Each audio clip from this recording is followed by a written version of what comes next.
Muito bem, vamos continuar o nosso módulo crédito tributário, agora com a parte 12 do nosso módulo crédito tributário. Nós estamos olhando as garantias e privilégios do crédito tributário e vimos que nós dividimos em dois grandes grupos, as garantias propriamente ditas e as preferências do crédito tributário. E estávamos ainda vendo as garantias propriamente ditas e vamos continuar agora com o nosso artigo 191 do Código Tributário Nacional. A extinção das obrigações do falido requer prova de quitação de todos os tributos. Ora, quando uma empresa entra num processo falimentar e ela paga até determinados percentuais de alguns créditos, é dada sentença de extinção das obrigações do falido. Ele não precisa pagar todo mundo, na verdade.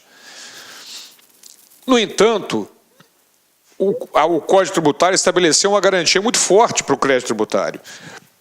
Ou seja, a extinção das obrigações do falido requer prova de quitação de todos os tributos.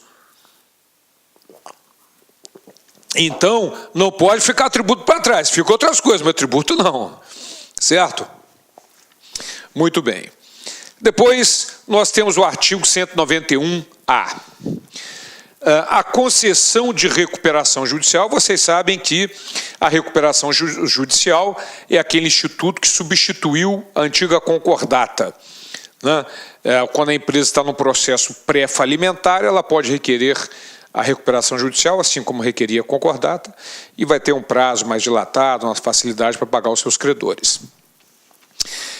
O artigo 191, vejam, esse é um exemplo de um artigo, que como é importante você combinar os dispositivos do Código. Dessa combinação pode surgir muita coisa. Vocês vão ver do que eu estou falando agora. A concessão de recuperação judicial depende da apresentação de prova de todos os tributos, de quitação de todos os tributos. Então, nessa leitura, sem ler o finalzinho, nessa leitura, você deduz o quê? A empresa, para conseguir uma recuperação judicial, pode estar devendo para Deus e todo mundo, menos para a Fazenda Pública. Por quê? Porque a recuperação judicial, a concessão de recuperação judicial, depende da apresentação de prova de quitação de todos os tributos. Mas, aí é que vem a combinação. Observado o disposto nos artigos 151,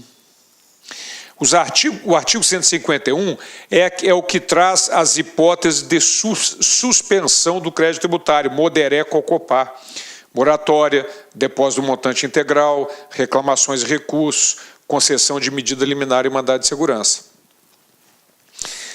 Também observado o artigo 205, que nós ainda vamos estudar, que é o artigo que fala da certidão negativa. Ou seja, a empresa tem que ter uma certidão negativa para conseguir uma recuperação judicial. Mas cita também o artigo 206. O artigo 206, ele trata da certidão positiva com efeitos de negativa. Nós vamos estudar o que é no próximo módulo, mas a certidão positiva com efeito negativo é quando existem créditos não vencidos, créditos com a exigibilidade suspensa, nos moldes do artigo 151 do CTN, certo? Então, são ou créditos em cobrança executiva, já está em execução fiscal, mas com penhora de bens efetivada. Mas o fato é que a empresa, então, vai obter uma certidão não negativa, mas positiva com efeito negativo. Tudo que ela depender de uma certidão negativa, ela pode fazer com a certidão positiva com efeito negativo, porque ela não está irregular. Ou o crédito está a vencer, ou está com exigibilidade suspensa, está sendo discutido, ou está com moratória, ou parcelamento. Certo? Muito bem. Então, observe que a empresa pode estar com dívida com a Fazenda Pública. Pode, só que o crédito vai estar com exigibilidade suspensa, vai estar em cobrança executiva com penhora de bens já efetivada, porque o artigo 206 permite, nessa hipótese, a concessão da certidão positiva com efeito negativa. Certo? E pode ser um crédito que ainda vai vencer, porque aí sai a certidão positiva com efeito negativo. Então, uma leitura só da parte inicial do artigo dá a impressão de que o cara não pode estar devendo nada à Fazenda Pública, mas pode. Créditos com exigibilidade suspensa, créditos em cobrança executiva com penhora de bens efetivada e créditos que ainda vão vencer, porque ele vai obter a certidão positiva com efeitos de negativa do artigo 206 do Código Tributário Nacional. Ok? Vejam como é importante, né, a citação de alguns dispositivos já muda completamente a cara do artigo. Muito bem, vamos lá. Artigo 192. Nenhuma sentença de julgamento de partilha ou adjudicação, você já sabe que o indivíduo vem a falecer, quando for aberto o inventário, pode ser um inventário de rito ordinário, que vai resultar na partilha dos bens, ou um inventário de rito sumário, quando for só um herdeiro, ou todos forem menores, maiores, e acordar entre si quem vai ficar com o quê, e manda para o juiz homologar. O juiz converte o inventário de rito ordinário em um inventário de rito sumário. A diferença desses dois é que a passagem dos bens para os herdeiros no inventário de rito ordinário chama-se partilha, no inventário de rito sumário chama-se adjudicação.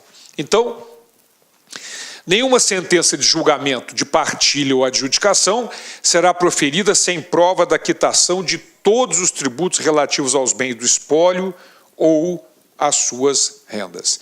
Então, olha que maravilha, não é? Uma garantia para a Fazenda Pública. O juiz, quando ele vai dar o formal de partilha ou a carta de adjudicação, terminando o processo de inventário, ordinário ou sumário, ele pede certidão negativa da Fazenda Pública Federal, Estadual, Municipal. Sem essas certidões, ele não fornece, ele não dá o formal de cartilha ou a carta de adjudicação, que são os finais do processo de inventário.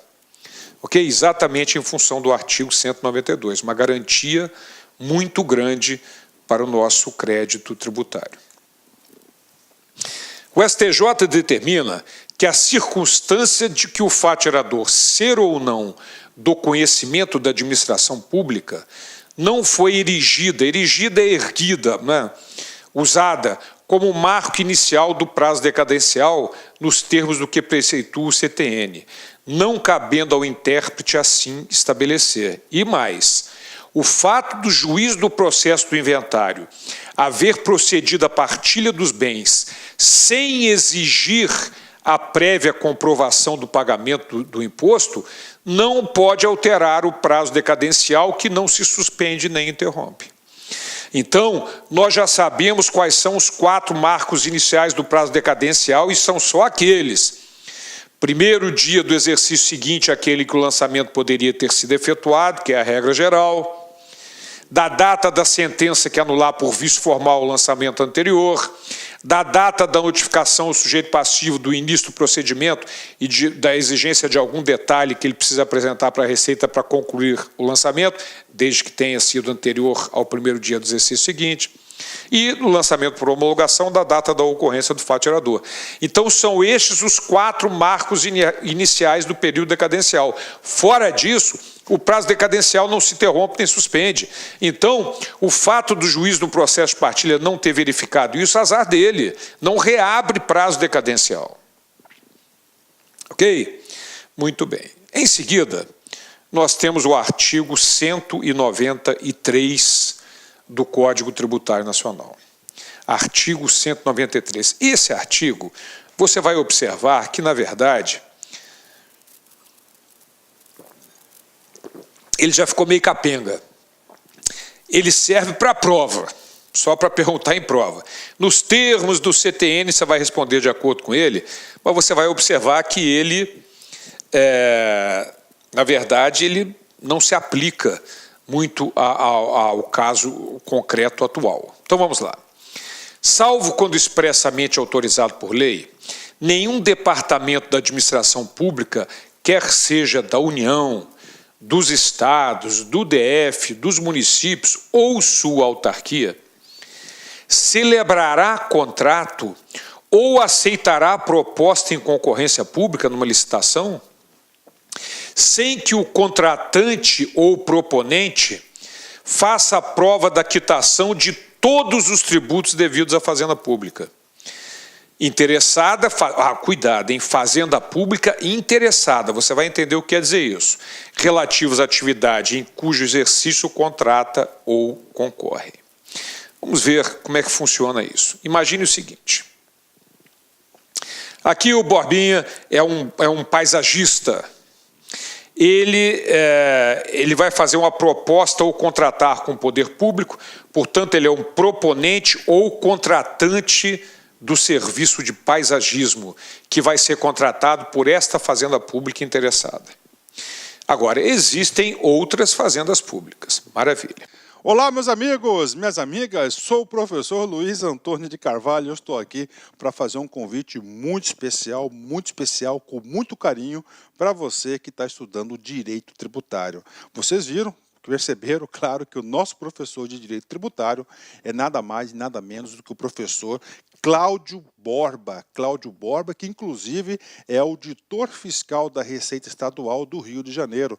Professor daqui da Lá Concursos, um professor que nos enche de orgulho. Eu, pessoalmente, quando fazia o curso de administração, isso lá no início da década de 90, eu tive o prazer de estudar nos livros do professor Cláudio Borba e agora ele faz parte da nossa equipe, do nosso time. Um forte abraço, professor Cláudio Borba. Meus amigos, minhas amigas, eu quero fazer um convite especial para vocês. O professor Cláudio Borba, tá certo? Ele é o nosso professor de Direito Tributário da LAC Concursos. Ele tem um curso super atualizado, completaço de Direito Tributário, gravado aqui na LAC Concursos, né? Esse curso, o foco dele, especificamente, ele está voltado para as carreiras fiscais. Então, o professor Cláudio Borba pertence às carreiras fiscais aqui da LAC Concursos. Todo e qualquer concurso de carreira fiscal, de Cefaz, principalmente Cefaz, Secretaria de Estado de Fazenda, do Brasil todo, tá? Teve um concurso de Cefaz, o professor Cláudio Borba vai lá e grava uma revisão. Por exemplo, nós temos a revisão FCC de Direito Tributário com o professor Cláudio Borba. Essa isolada, todo o conteúdo do professor Cláudio Borba por apenas R$ 80. É isso mesmo, R$ 80.